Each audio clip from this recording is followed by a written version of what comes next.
You know that moment when everything clicks and the truth you've been ignoring finally hits you like a freight train. Yeah, I had one of those, but let me back up a bit. Last Friday was supposed to be just another night. We'd had a fight earlier in the week about something stupid, but we patched it up, or so I thought. Then, out of nowhere, Jessica, the woman who usually couldn't stand the idea of going out without me, casually tells me she's going to a party that I had specifically told her I wasn't okay with. Now, I am not the controlling type. We've always had this understanding that if something doesn't feel right to either of us, we'll talk about it. Only this time it was different. She stood there in our kitchen and looked right through me as she said it. "I am leaving whether you like it or not," she said, her car keys already in her hand. As if my opinion was just background noise. It wasn't a question, and it certainly wasn't a request. That's when the first flicker of doubt appeared. I told myself it was nothing, that I was thinking too much. Maybe she just needed some space.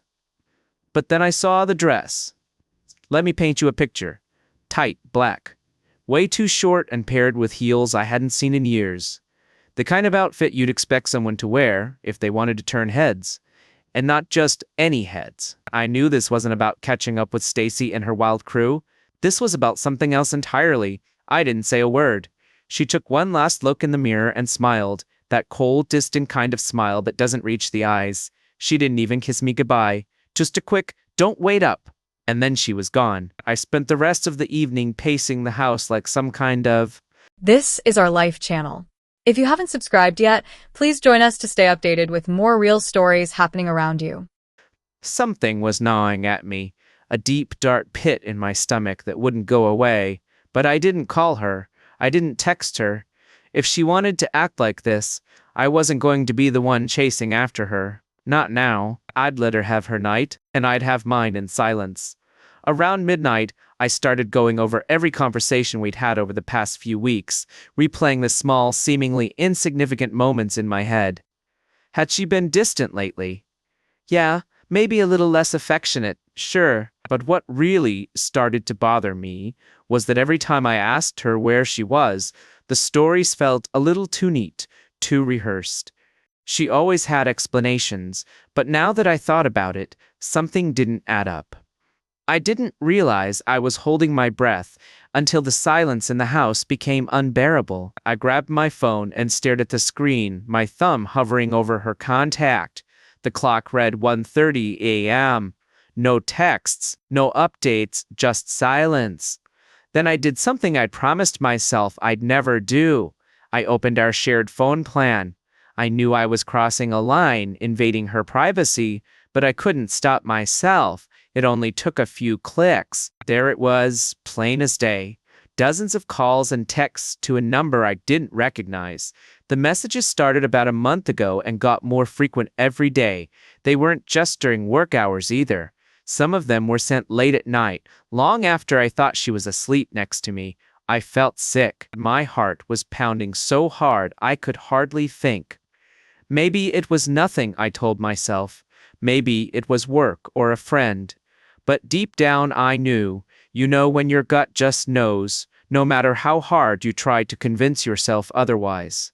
So there I was, sitting in the dark, staring at the evidence I didn't even want to find. I didn't sleep that night. I just sat and waited for what I didn't know was there. Why, by the time the sun began to creep through the blinds, I still hadn't received a single text from Jessica. No apology for staying out late. No excuse for losing track of time. Nothing. I must have checked my phone 100 times, hoping for some kind of explanation, anything that would make the sick feeling in my gut go away. But there was nothing. Then, at 7:30 in the morning, I heard the sound of heels clicking on the front steps. I didn't even realize I'd fallen asleep on the couch until the sound jolted me awake. The front door creaked open, and there she was. Jessica. Her hair a little messy, her makeup smeared, and she smelled like a mixture of alcohol and perfume. She stood there, framed by the doorway, like everything was normal, like she wasn't about to blow up our whole life. She gave me this lazy smile.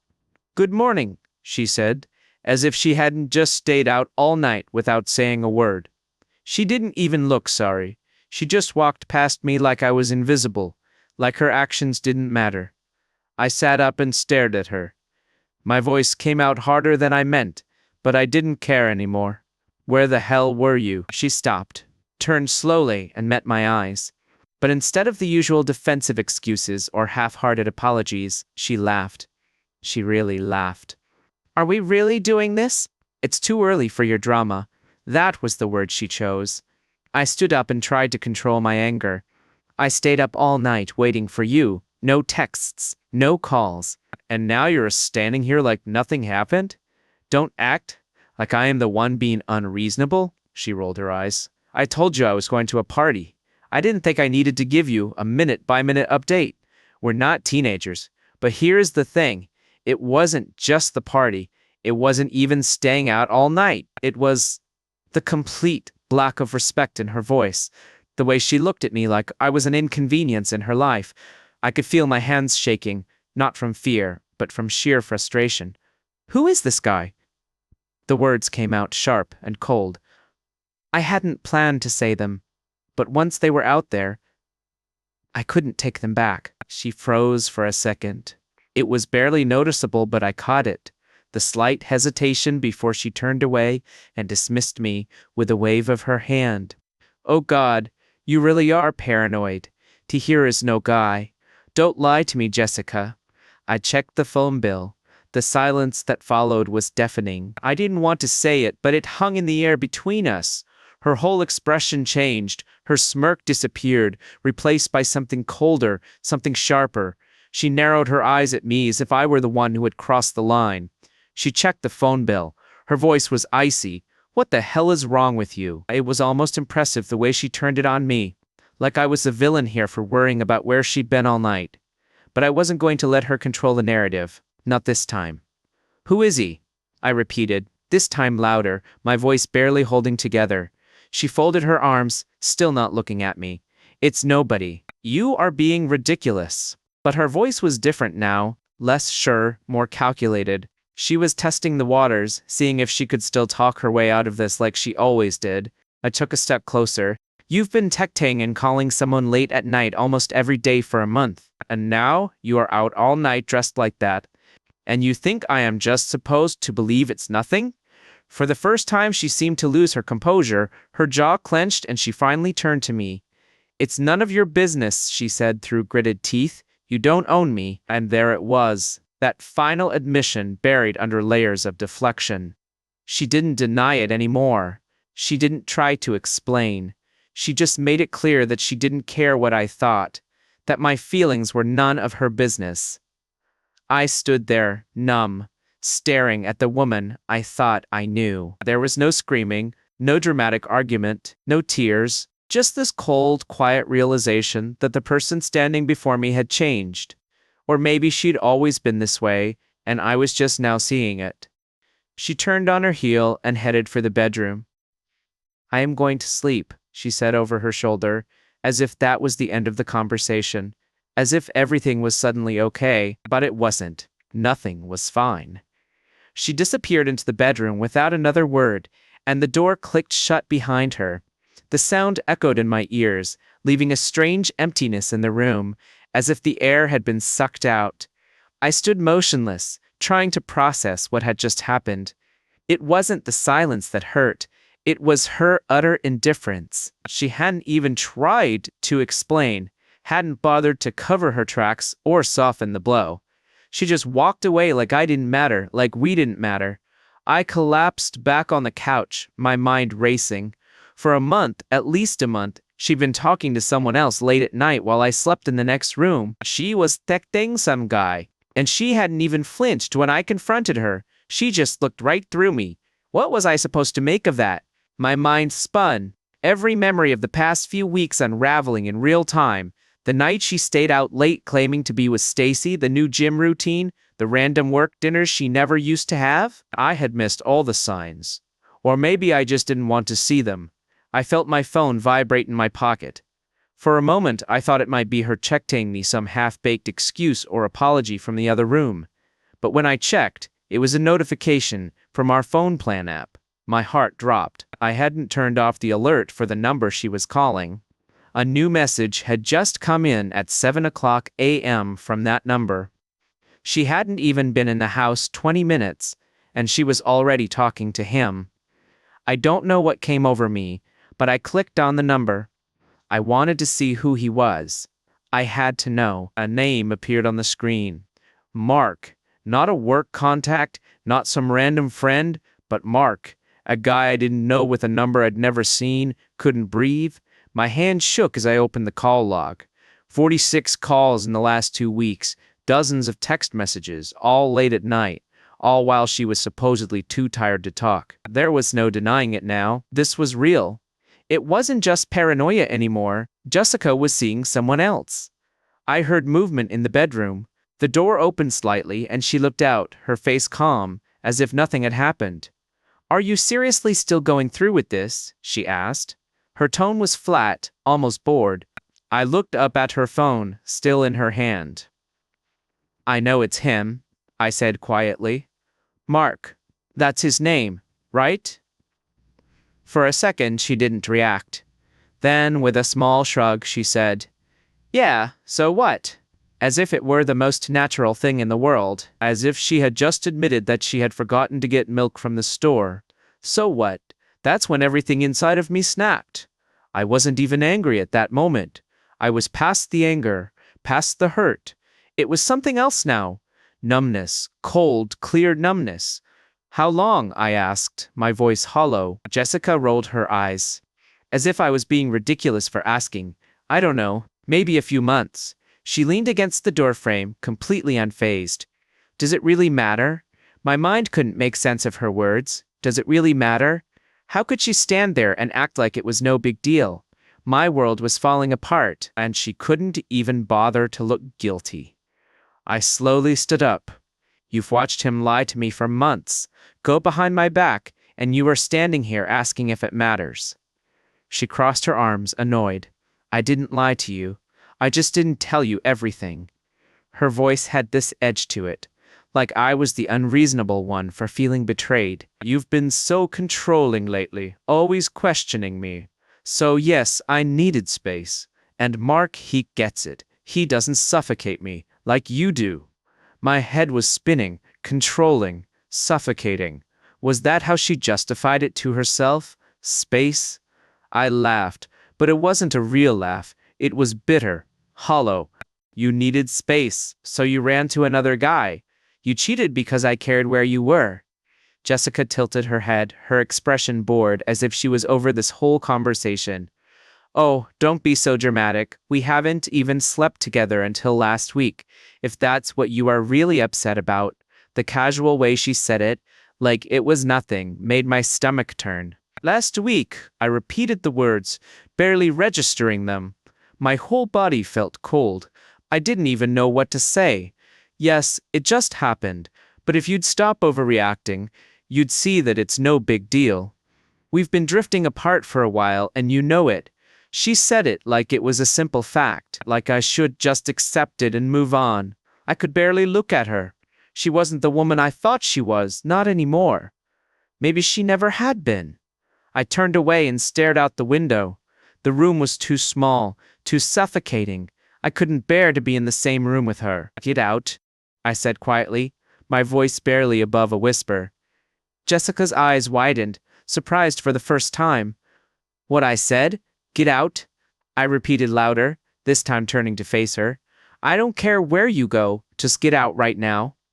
For a moment she looked like she was going to argue, but then, without another word, she grabbed her purse from the counter and slipped on her shoes as if it were just another morning. "Fine," she said as she walked past me to the door. "I am going, but don't expect me to come crawling back. You did this to yourself." And with that she walked out, slamming the door behind her. The house was silent again, but this time it was different. This time the silence felt final, as if something had broken that could never be fixed. The sound of the door slamming echoed through the house, leaving a ringing in my ears. I stood still, staring at the spot where Jessica had been moments before. The empty space somehow felt heavier than her presence. It was strange. After months of feeling like she was slipping away, The house now felt suffocating without her. I don't even know how long I stood there, just frozen. My mind was blank, except for one thought that kept repeating itself. She's gone. She's really gone. And yet, even at that moment, I couldn't tell if I was devastated or relieved. Maybe both. I collapsed onto the couch, still clutching my phone, my hands shaking. The notifications for her and Mark's calls were still there, staring back at me as if mocking everything I thought I knew about my life. How had it come to this? How did I let it get so bad? Without realizing it, I dropped the phone on the coffee table and sat back staring at the ceiling. My chest was tight, but not from crying. The tears never came. I felt hollow, numb, almost as if my brain refused to process what had just happened. I wanted to feel angry. I wanted to scream, break something, punch a wall, anything to release the pressure building up inside me. But nothing happened. I just sat there like I was stuck in a nightmare I couldn't wake up from. My mind started to race again, going over every detail, every moment leading up to this.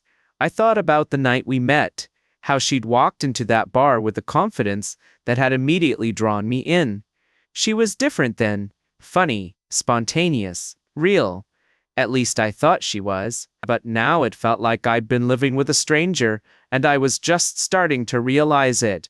And then there was Mark, a guy I'd never met, never even heard of, who somehow became more important to her than I was. The worst part wasn't even that she was cheating, it was that she didn't care. She didn't even try to lie to me when I asked her who he was. She just shrugged it off like it was nothing, like I was nothing. I should have seen this coming. Maybe deep down I did. But I told myself it couldn't happen to me. That we were stronger than this. That I was stronger than this.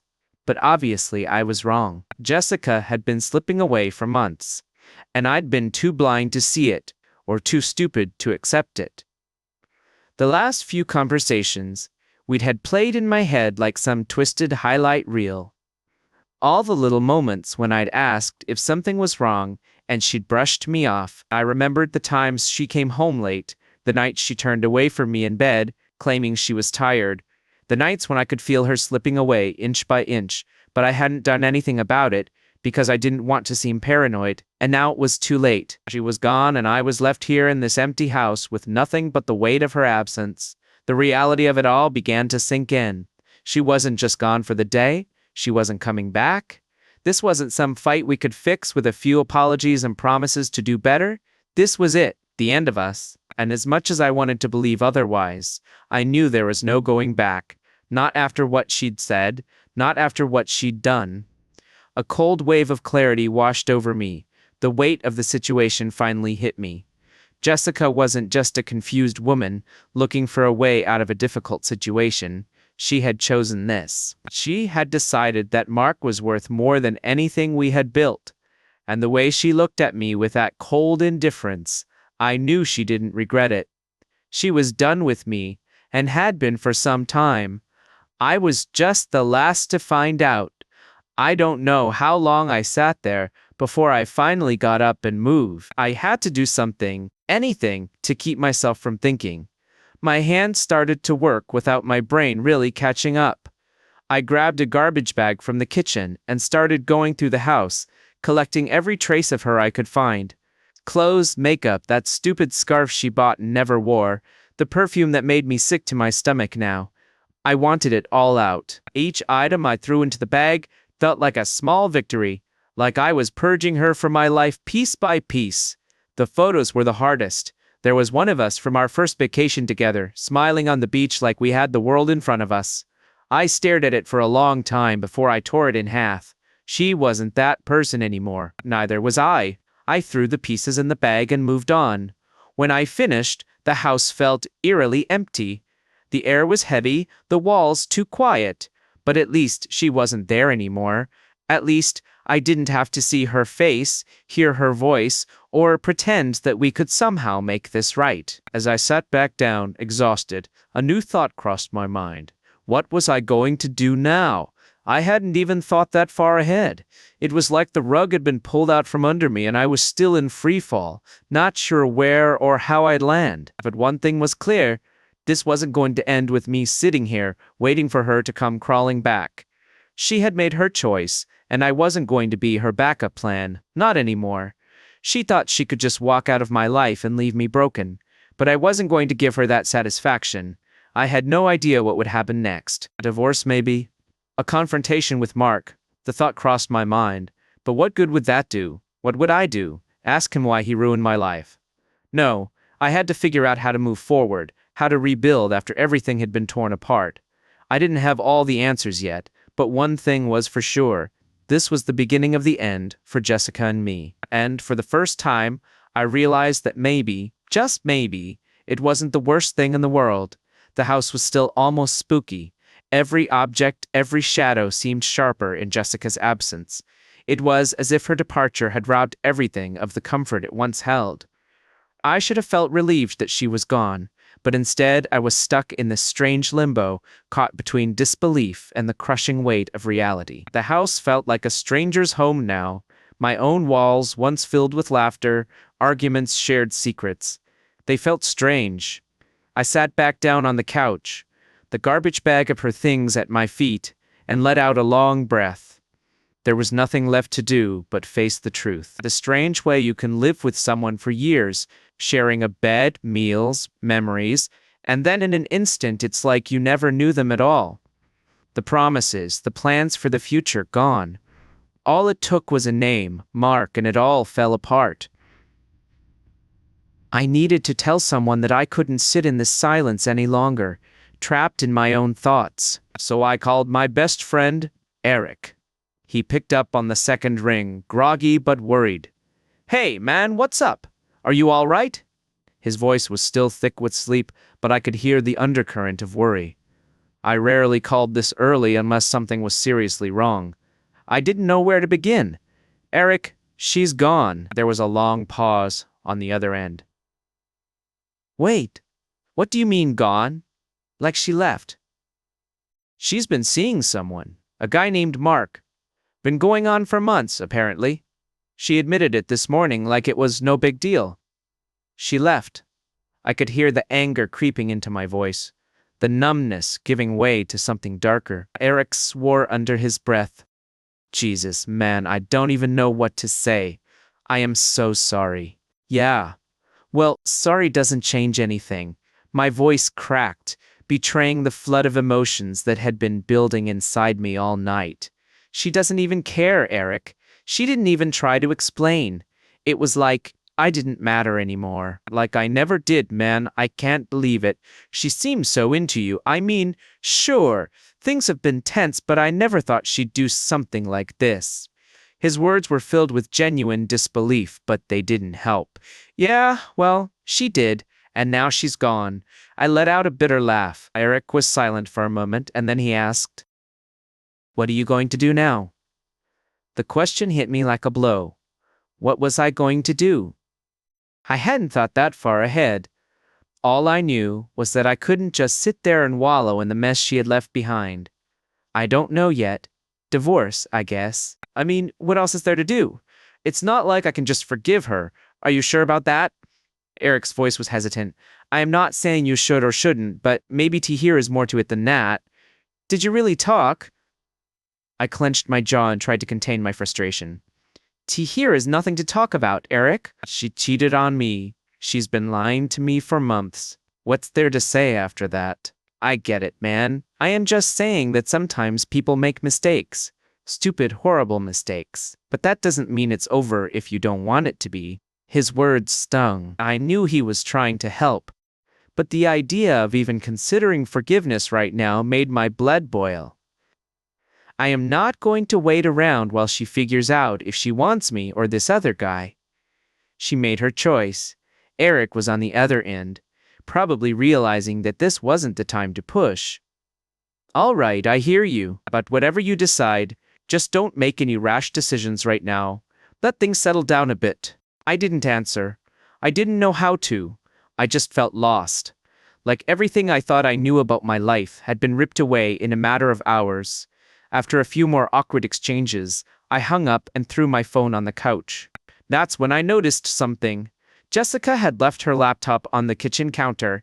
It was half open, the screen dark. My heart started pounding. I didn't want to snoop. Hell, I already hated myself for checking the phone bill, but something told me there was more I wasn't seeing. I walked over, hands shaking, and flipped open the laptop screen. Word came to life and her desktop popped up. No password. Jessica had never been one for security. For some reason, this felt like the final insult. So careless, so sure I'd never dig deeper. She probably thought I was too much of a coward to look. I opened her browser and went straight to her emails. I wasn't proud of it, but at this point, pride didn't matter. I had to know what else she was hiding. Scrolling through her inbox, it didn't take long to find it. A thread of emails between her and Mark going back weeks. Flirty, casual, full of inside jokes I didn't understand. Like they had their own secret world. But then I hit one email, and it felt like the bottom fell out. Last weekend's subject line was amazing. I clicked on it, dreading what I might see. And there it was in plain text. Plans to meet at a hotel. Details about how great their time together had been. Even a photo of them together, smiling, happy. She looked radiant in a way I hadn't seen her in months. And it wasn't just a casual fling. They were planning things. Future weekends, trips. My head spun and I grabbed the edge of the counter to steady myself. This wasn't some drunken mistake, some one-time thing. She was actively building a life with this guy while still living in our house, still pretending to be my wife. I slammed the laptop shut, unable to look at it anymore. The betrayal went deeper than I thought.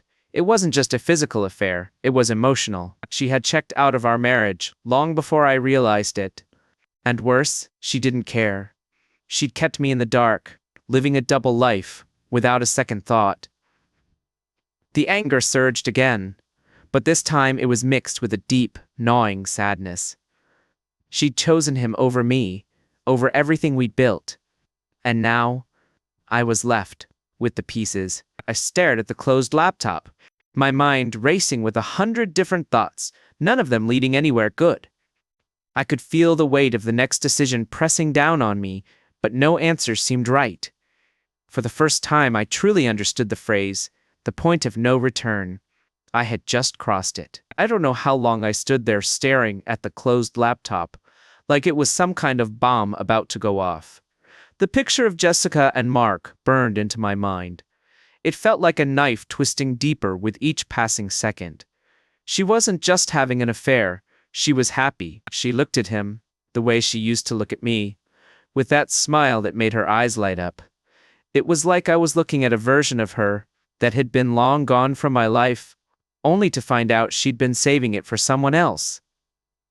The shock turned to this cold, bitter numbness. My body went on autopilot as I grabbed my jacket off the chair and headed for the door. I couldn't stay in this house any longer, not with memories of her scattered everywhere. I needed space to think, to keep myself from sinking into the flood of emotions that threatened to drown me. I walked down the street, not really knowing where I was going. It didn't matter. I just had to keep moving. The cool breeze hit my face, but it wasn't enough to clear my head. Every step I took felt like a step further away from my old life and deeper into the unknown. But one thing was clear, there was no turning back now. I pulled out my phone and stared at it like it was a foreign object. Part of me wanted to call her, demand answers, yell at her for what she'd done. But what was the point? She'd already told me everything I needed to know, even without saying it directly. Her decision had been made, and I wasn't part of it. Instead, I opened my contacts and scrolled down to a number I hadn't dialed in years, my lawyer's. The sight of it sent a shiver down my spine. Divorce. It was such a cold, sterile word, but now it was becoming my reality. I hesitated, my thumb hovering over the call button. Once I made that call, there would be no more pretending, no more hoping that maybe this was just a phase, that we could somehow patch things up. But then I remembered the emails, the hotel, the plans she had made with Mark. She wasn't just cheating. She was already planning a future without me, a future where I was just a footnote in her past. The anger returned, stronger this time. I hit the call button before I could question myself. The line rang twice before a familiar voice answered. "Hey, Greg. It's been a while. What's going on?" Hearing my lawyer's voice made the decision seem even more real, but I forced myself to speak. "David, I need your help with Jessica. I need to file for divorce. There was a pause on the other end. I am sorry to hear that. Are you sure about this? You know, it's not something to rush into. I am sure my voice was firmer than I felt. She's been cheating on me for months. I just found out this morning. To hear is no saving this. David didn't push any further. All right, let's meet tomorrow in my office, and we'll go over the details. I'll need some information from you, but we can get the process started. Yes, tomorrow works. I ended the call quickly. Before the weight of what I had just done could fully sink in, I stood on the sidewalk, the phone still in my hand, feeling a strange mixture of relief and sorrow. I had just set something in motion that would officially end my marriage, and I didn't know whether to be proud of myself for finally taking action or sick to my stomach for giving up 7 years of my life. I continued to walk the empty streets. My mind racing. Memories of Jessica flashed through my mind uninvited, like ghosts from a life that no longer existed. I thought about the day we moved into our house, how we picked out the paint colors together, arguing about whether the living room should be blue or green. I thought about our first Christmas, how we spent hours untangling the Christmas lights and laughed when half of them didn't work. It felt like a lifetime ago, but it wasn't. It was the same Jessica, the same life, before the lies, before Mark. I landed in a small park not far from our house. The bench creaked under my weight as I sat down and stared at the playground across from me, a little girl laughing as she swung back and forth, her father gently pushing her, smiling like the happiest man in the world. For a moment I wondered what this man's life was really like. Was he living in bliss, or was he like me, on the brink of something he couldn't see coming? My chest tightened at the thought. I had been like him once, hadn't I? Blissfully unaware, thinking I had it all figured out. Jessica and I had once been happy. We had plans, but those plans had been shattered long before today. I just hadn't realized how far things had gone until it was too late. As I sat there, I had this sinking realization. The woman I loved wasn't the woman who had just disappeared from my life. Jessica had become someone I didn't recognize. Maybe she had been changing for a while and I was just too blind to see it.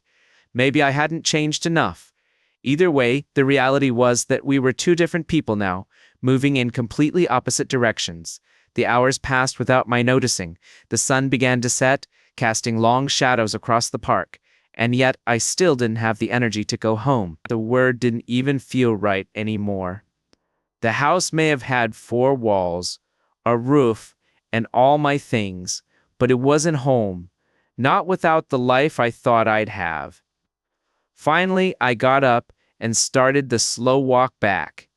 As I approached the house, something caught my eye. The garbage bag I'd packed with Jessica's things was still at the front door, where I'd left it. I picked it up, the weight of it strangely satisfying. This wasn't just trash. This was the last of her, the last remnants of the life she chose to throw away without a second thought. I took the bag and tossed it into the large dumpster outside. The lid slammed shut, its finality echoing in the still evening air, and just like that, the first step in moving on was taken. I didn't know what the next days, weeks, or months would be like. I wasn't naive enough to think that a single act of throwing away her things would fix the mess she had left behind. But for the first time, I felt like I had control over something, no matter how small. The future was now a blank slate, and while that scared me, it also felt freeing. One thing was for sure, I was done being a backup plan in Jessica's story. This was my life too, and I wasn't going to let her betrayal define it. The next morning felt surreal. Like I was living in someone else's skin. I'd slept in our bed, but it felt emptier than ever. The silence was unbearable. No sound of Jessica moving around the house, no clatter of dishes in the kitchen. Just me lying there, staring at the ceiling, my mind caught in the loop of what had happened. There was no going back now. I'd made the call. Divorce was no longer a vague concept, something to be feared or dismissed. It was coming quickly. I got out of bed, my body heavy, as if gravity was stronger today. My phone buzzed on the nightstand. For a split second I thought it might be Jessica, but when I looked, it was just Eric. A simple text. Are you okay? I stared at the screen, wondering how to respond. Was I okay? I wasn't sure if I even knew what that word meant anymore. I sent back a quick, non-committal, "I am fine," before throwing the phone back on the bed. I forced myself to go through the motions of the day. Coffee, shower, clothes, everything felt mechanical. Like I was going through a checklist just to keep my mind busy. But every task, every room I walked into reminded me of her. The way she sang off-key while making breakfast, or the way she left her shoes by the door, always promising she'd put them away later, but never did. I wasn't ready to face the world, but I had to meet David, my lawyer, to officially begin the process. I grabbed my jacket and headed out the door, avoiding the trash can where I had thrown the remains of her yesterday. The drive to David's office felt longer than usual, my thoughts heavy with the weight of what this meeting represented. I parked the car and sat for a moment staring at the office building. Reality hit me again. I was about to dismantle the life we built together, brick by brick. David greeted me with the kind of polite sympathy I expected from someone who had seen countless divorces. He didn't ask how I was feeling, and I was grateful for that. We sat down in his small office, papers spread out in front of us, the fluorescent lights casting a harsh glow on the grim reality of my situation. "So let's start with the basics," David said. His voice was businesslike. "You've been married 7 years? No kids, right?" I nodded tightly. 7 years. It sounded like a lifetime, and the blink of an eye at the same time. "Any joint assets? House? Cars? Savings?" He asked for a pen to take notes. I swallowed hard, my mind trying to focus on the legal side of things instead of the emotional weight of it all. The house? Yes, we're both on the mortgage. No kids, so nothing there. We have a joint checking account, but most of our savings are separate. It's pretty clean, I guess. David nodded, jotting down notes. "Good. That makes things easier under the circumstances. We can get through this pretty quickly. You want an uncontested divorce. If Jessica agrees, we can avoid dragging this out in court, an uncontested divorce. The idea of it being so clinical, so removed from the rawness of the trail. But what other option was there? I couldn't fight her for something she didn't even want. Yes, unquestioningly, I just want it over with." David looked at me, his expression softening a little. "I understand that. It's the quickest way to move on." Those words hung in the air, hollow and impossible to grasp. How could I move on when every corner of my life still had her fingerprints all over it? As we wrapped up the meeting, I signed the preliminary paperwork and shook David's hand.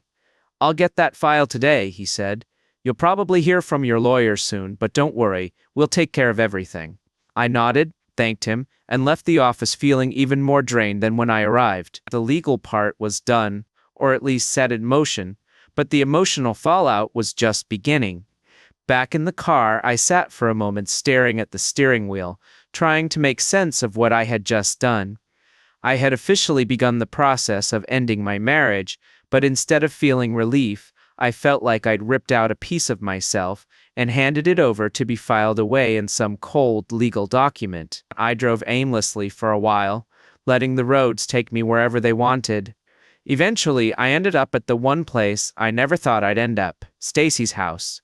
Yes, that's Stacy, the one Jessica had claimed to be with all those nights. She was really with Mark. Something inside me, some twisted need for answers, pushed me to her door. I knocked twice, my heart pounding in my chest. Stacy opened the door, her eyes widening in surprise when she saw me. "Oh, hey, Greg, what are you doing here?" I didn't bother with the pleasantries. "I need to know. How long have you known about Mark?" Her face shifted, guilt flickering across her features for a brief second, before she tried to hide it with a forced smile. "Greg, I don't know what you are. Don't do this." My voice came out sharper than I intended, but I didn't care. "Don't lie to me. You covered for her, didn't you? Every time she said she was with you, she was with him. How long, Stacy?" She looked down and bit her lip. The truth was too hard to hide now. "A few months, maybe more. I don't know the exact timeline." The confirmation hit me like a gut punch, even though I'd known it all along. "And you didn't think to say anything?" "Not once. You just stood there while she lied to me over and over again. Stacy shifted uncomfortably, her voice dropping to a whisper. Look, Greg, it wasn't my place. Jess is my friend. I didn't want to get involved in whatever was going on between you two. That's all. I asked, incredulous. You didn't want to get involved. You were involved. You helped her lie. I am sorry. Okay, she snapped back, her eyes flashing with defensiveness. I didn't know what else to do. Jess was unhappy, and I didn't think it was my place to ruin things for her or for you. Ruin things, as if things hadn't already been ruined by Jessica's betrayal. I shook my head in disgust. Thanks for nothing, Stacy. I turned and walked away before she could say another word, leaving her standing there speechless. My heart was pounding, my hands clenched into fists at my sides. The truth, now fully exposed, hadn't brought me the clarity I'd hoped for. It only left me feeling hollow. The betrayal wasn't just Jessica's. It was from everyone who had stood by and watched her destroy what we had, all without a word. The people who knew the truth and said nothing. The people who left me living in the dark. As I drove away from Stacy's house, I realized something. I was done looking for answers. I had them all now, and none of them made me feel any better. All that was left was to pick up the pieces and figure out how to rebuild my life without her. And for the first time since this whole nightmare began, I knew exactly where to start. Why? By the time I got back to the house, the sun was starting to set, casting long shadows across the front yard. Everything felt different now. Lighter maybe, or maybe it was just that the numbness had finally fully set in, like a thick fog blurring the sharp edges of the pain. I stepped inside and closed the door behind me, letting the silence fall around me.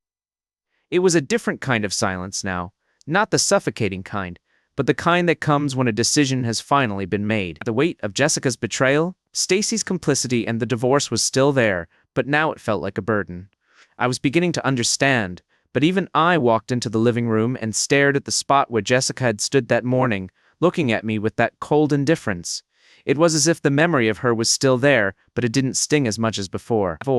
I was done chasing ghosts, done trying to make sense of things that had none. The phone buzzed in my pocket again. I almost didn't check it, expecting more empty messages or offers of half-hearted sympathy. But when I pulled it out, the screen showed a text from Jessica. Can we talk? I stared at the words, feeling a strange mix of emotions surge through me. Part of me wanted to throw the phone across the room and ignore her the way she'd ignored me for months. But another part of me, maybe the part that still clung to the idea that some things deserved closure, couldn't let go. I needed to hear what she had to say, if only to finally put this whole chapter behind me. I didn't text back. Instead, I grabbed my keys and drove. I knew where she was probably staying at Mark's or hiding out somewhere. But if she wanted to talk, she could meet me at the place where everything started to go wrong. The drive was short. And before I knew it, I was parked in front of the coffee shop where Jessica and I had our first real date. It felt cruelly ironic that this would be the place where it all ended, but somehow it also felt fitting, like a circle coming full circle. I didn't wait long for her car to pull up. She got out slowly, looking around nervously before she spotted me through the glass. She came in, her face pale, as if she wasn't sure what to expect. I wasn't either. Jessica slid into the chair across from me, her eyes searching mine for something, maybe forgiveness, an understanding she didn't deserve either. Greg, she began, her voice softer than it had been in months. I am sorry, I didn't say anything. I just sat there and waited for her to explain. Sorry wasn't enough, and never would be. She sighed and ran a hand through her hair. I know I messed up. I know I hurt you. I didn't want it to come to this. The words sounded rehearsed, as if she had practiced them in the mirror before coming. Here they were hollow, empty. You didn't mean for it to come to this, I repeated, my voice calm but cold. Jessica, you didn't just screw up. You lied to me. You cheated on me for months. You didn't even care enough to hide it. You didn't care enough to try. Her eyes dropped to the table, guilt flashing across her face. It wasn't supposed to be like this, Mark. It wasn't serious. At first, I didn't even know what I was doing. I felt trapped. Greg, I felt disconnected from us, from you there. It was the justification I was expecting, the excuse that was supposed to make it all make sense, but it didn't. Nothing she could say could undo what she had done. You felt disconnected, so you ran off with someone else? I asked. My voice was calm, almost numb. And you never thought to talk to me, to tell me how you felt before you went behind my back? Jessica looked up at me, her eyes pleading. I didn't know how you could be so distant with Greg. We've both been distant. It's like we lived separate lives even before Mark. I didn't know how to fix it. I thought maybe if I did something for myself, I could figure it out. Her words stung, but not in the way she probably thought they would. They didn't hurt because they were true. They hurt because they were the final nail in the coffin of the person I used to love. She didn't apologize because she was sorry. She was apologizing because she was caught. I leaned forward and locked my eyes with hers. You didn't do this because we were distant. You did it because you wanted to. You wanted something else, something different. And instead of working on us, you decided to throw it all away. Jessica flinched at my words, but she didn't deny them. She couldn't. We both knew the truth now. I came here because I thought maybe we could talk, she said quietly, her voice trembling. Maybe we could, I don't know.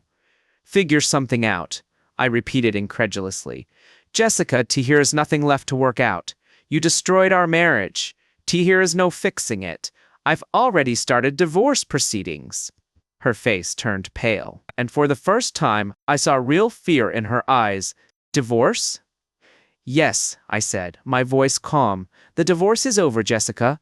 You made your decision. Now I am making mine. She stared at me, her mouth open as if she wanted to argue, to say something that would make me reconsider. But there was nothing more to say. She'd made her bed, and now she had to lie in it alone. The silence between us grew heavier, the weight of finality settling in. She blinked, her eyes glassy, but no tears fell. She wasn't crying because she had lost me. She was crying because she hadn't expected me to be the one to go first. After what seemed like an eternity, she stood up. I didn't want it to end like this, she whispered. I nodded and stood up as well. Neither did I. But here we are. Without another word, she turned and walked out of the cafe, disappearing into the night. I watched her go and felt a strange sense of closure come over me. This was it, the end of us. For the first time in months, I felt like I could breathe. The weight of her betrayal, the lies, the anger, it was still there, but it wasn't crushing me anymore. I had regained control of my life, and no matter how hard the road ahead would be, at least it was mine to walk. As I left the coffee shop and stepped out into the cool night air, I realized something. I wasn't just losing Jessica, I was losing myself. And that was the most important thing of all, because in the end, the person I needed to forgive wasn't her. It was me, for letting her take so much from me for so long, and now I was free.